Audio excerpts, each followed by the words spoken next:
Hello everyone, welcome back to my new video. So today in this video we will be discussing about one of the most basic and most important topic of Rog Nidan and Vikriti Vigyan, that is the Panchanidana.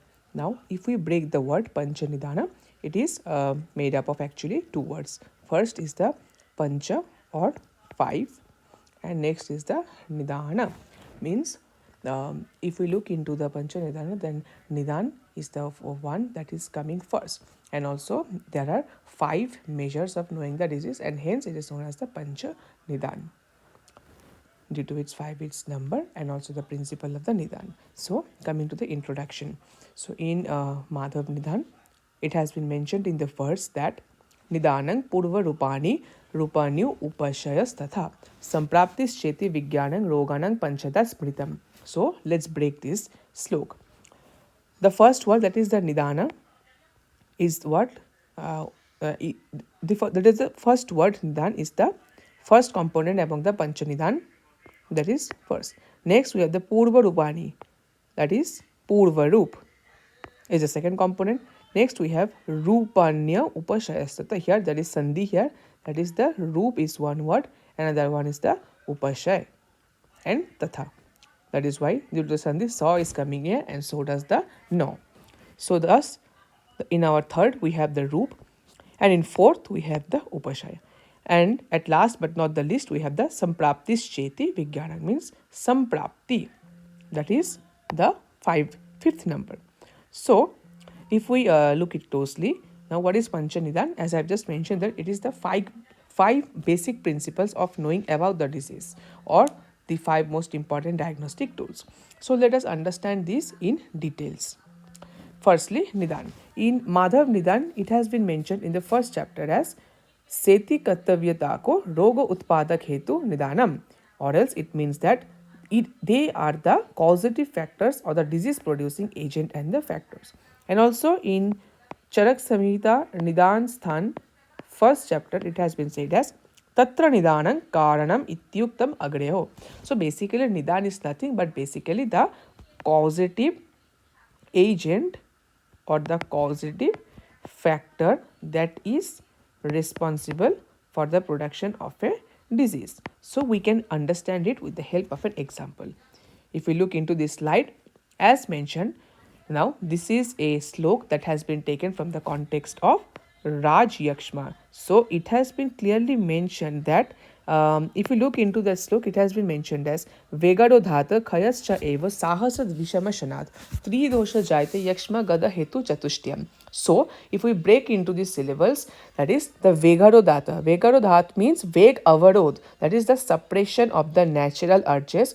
Khayas Cha Eva. Khoi means wasting, that is any kind of wasting or deficiency of the tissues or any kind of deficiency disorders. Next we have Sahas and Vishamashan. Sahas means actually Sahas has different meaning in different contexts. So the Sahas here is implying the over exertion, means performing exercise or performing something physical activity which is beyond the capacity or beyond the normal capacity of an individual. And Vishamashan means indulgence in unhealthy foods, and also just not following the Ashtahara Vidhi Vishesh Ayatan, and also eating before the digestion of previous meal, eating mutually contraindicated, that is the Viruddha Ahar, and so.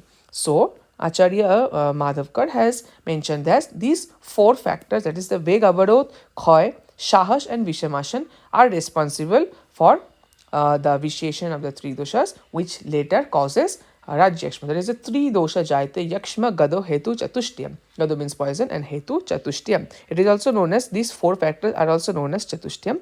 So we will not be going in discuss in detail about this chatushtya, because we will be discussing this in the topic of Rajyakshma in later on.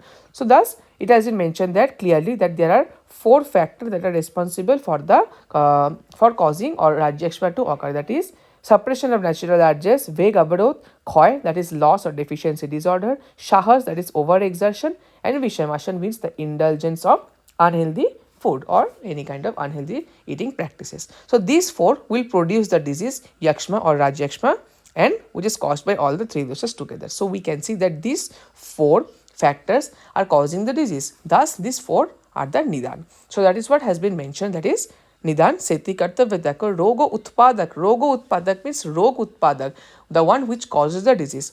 So here these are the four factors that is causing Rajyakshma. So in this way every disease or every rog have their own Nidana. So this is what is meant by Nidan. Next, if we look into Purvarup. So, in Madhav Nidan, first chapter, it has been mentioned that Bhavi Vyadi Bodhakameva Lingam Purvarupam. And also Acharya Charak in Charak Samhita has Nidan Sthan, first chapter, have mentioned that Purvarupam Pragutpatti Lakshanam Vyadi. So, if we look into the verse carefully, both of them are implying the same meaning. That is, Purvarup. Again, it is made up of two words. Purva means the one which occurs earlier, and Roop means the sign and the symptoms or the manifested features. So, Purva Roop thus are the sign and the symptom that will be manifested before the occurrence of or before the complete manifestation of the disease.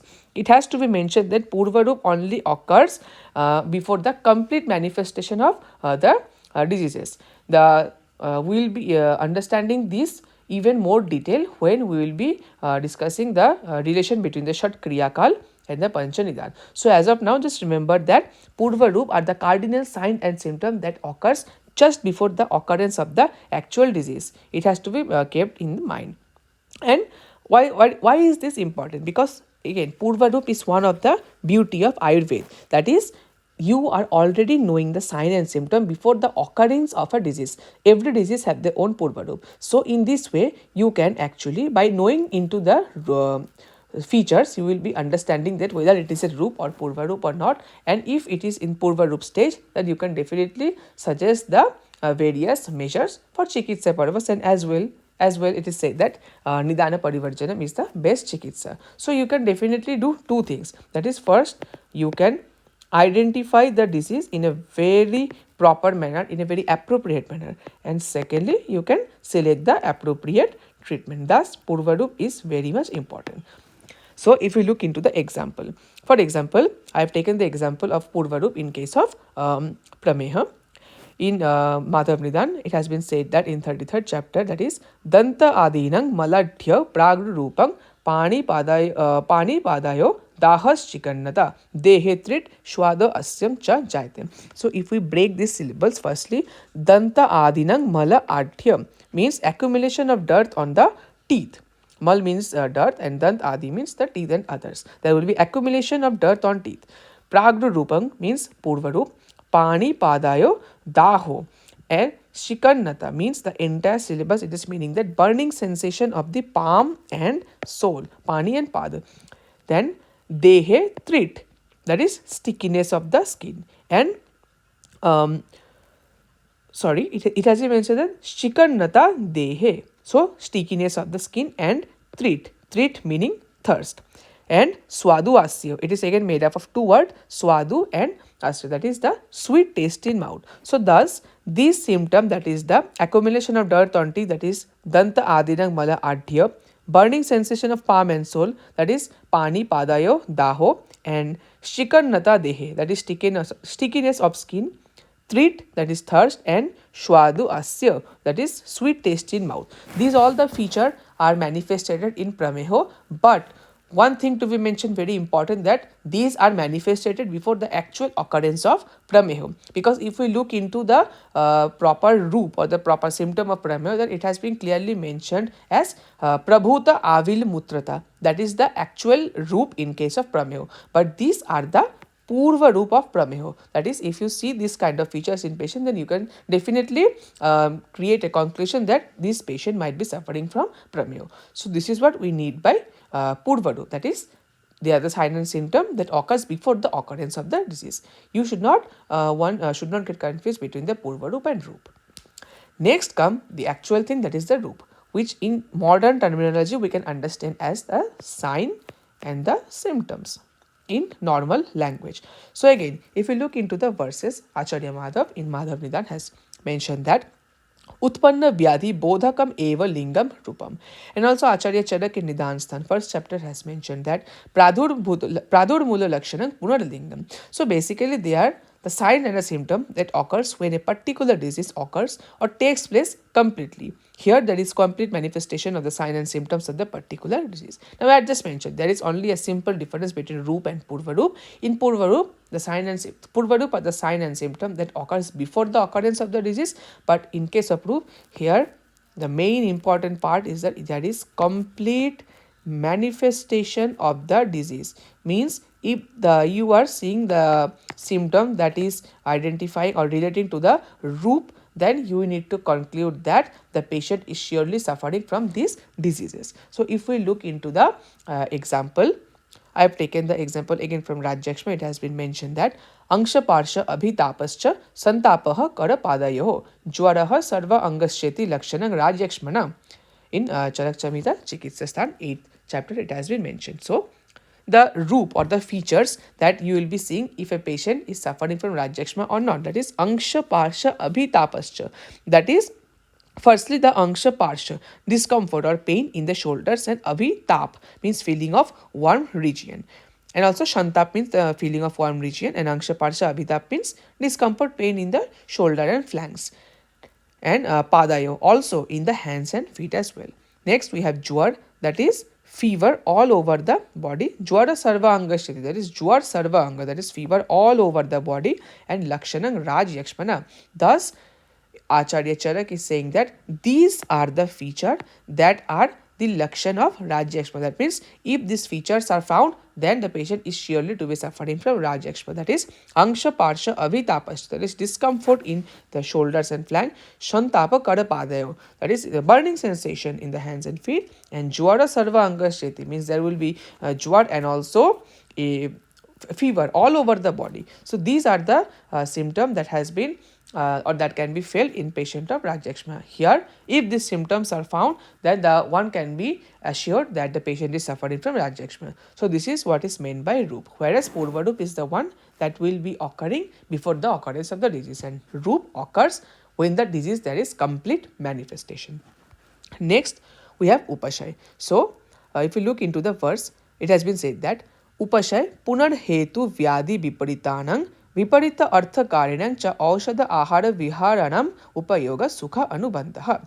So, basically, if we just decode the meaning, it is simple. That is basically Upashay are the measures which provide pleasure and which brings happiness. And when it is applied in a particular condition. So basically Upashay, we can understand it like that of the treatment. For example, whenever a person suffers from a disease, if we suggest them particular treatment, then the patient actually feels better or relieves better. So that is what is meant by Upashay. So Upashay are those measures by which a patient feels better.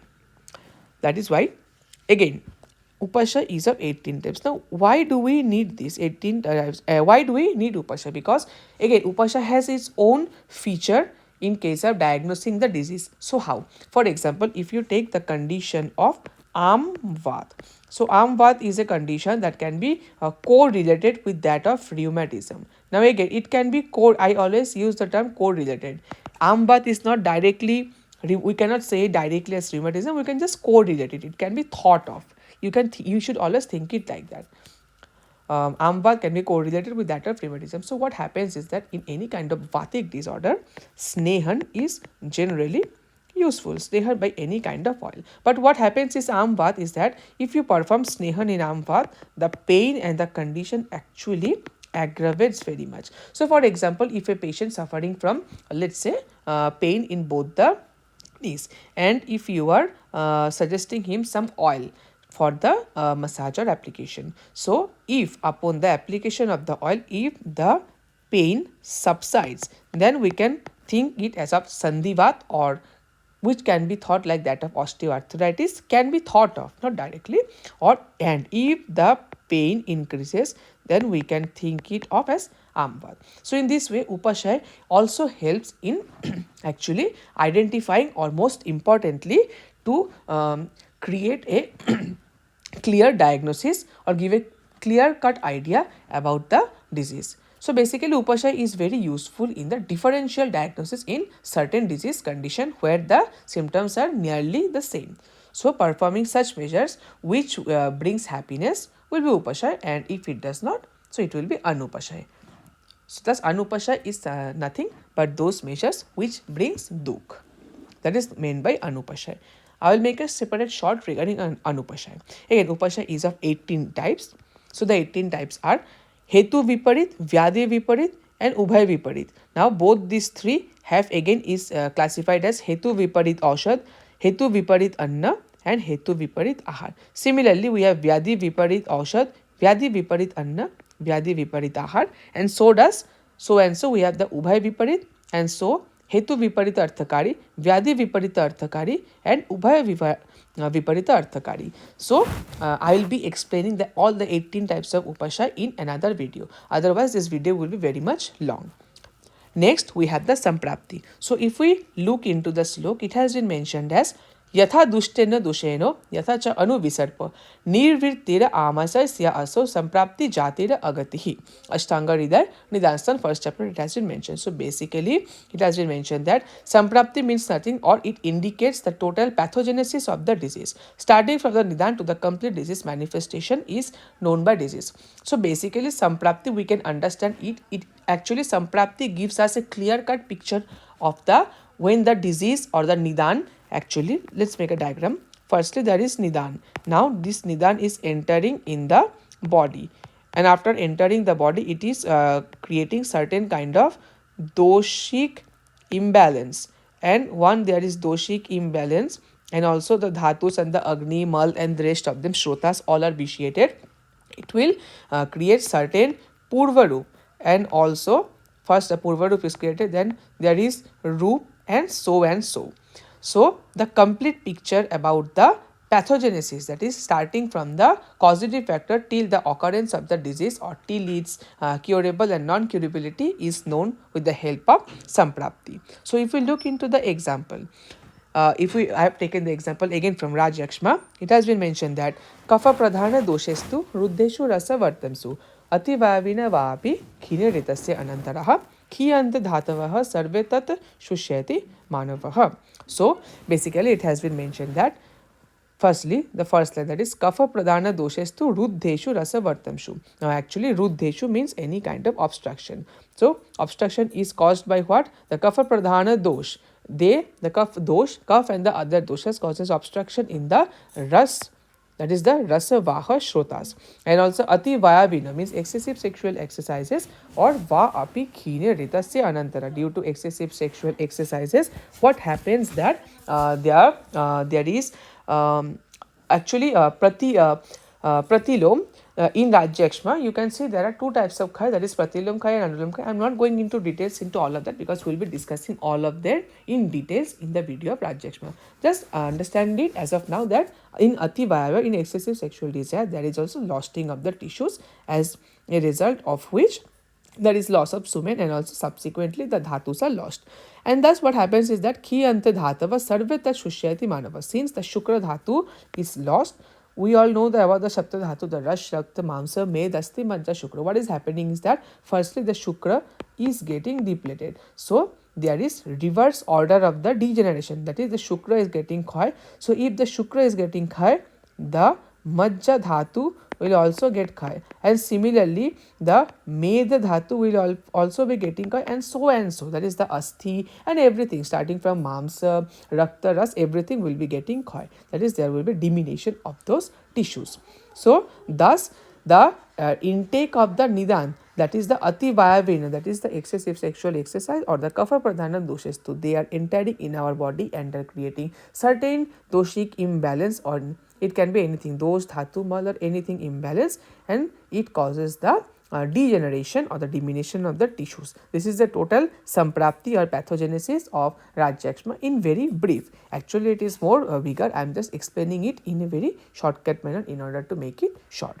So this is what is known as samprapti, the total pathogenesis of the disease. Now again, samprapti has the following type, that is, it has been mentioned in the slok as Sha Sankhya Pradhana Vidhi Vikalpa Bala Kala. So these are the six types of samprapti as mentioned by Acharya Charak. So I'll again be explaining all the six types of samprapti in detail in my next video. Otherwise, this video will be very much big. So I hope you have liked my video, and if you have any doubt regarding this, do let me know down in the comment section below. And yes, the detailed video regarding the 18 types of upasha and the 6 types of samprapti will be coming very soon. I hope you have liked this video. Do support to my channel for such more. Thank you.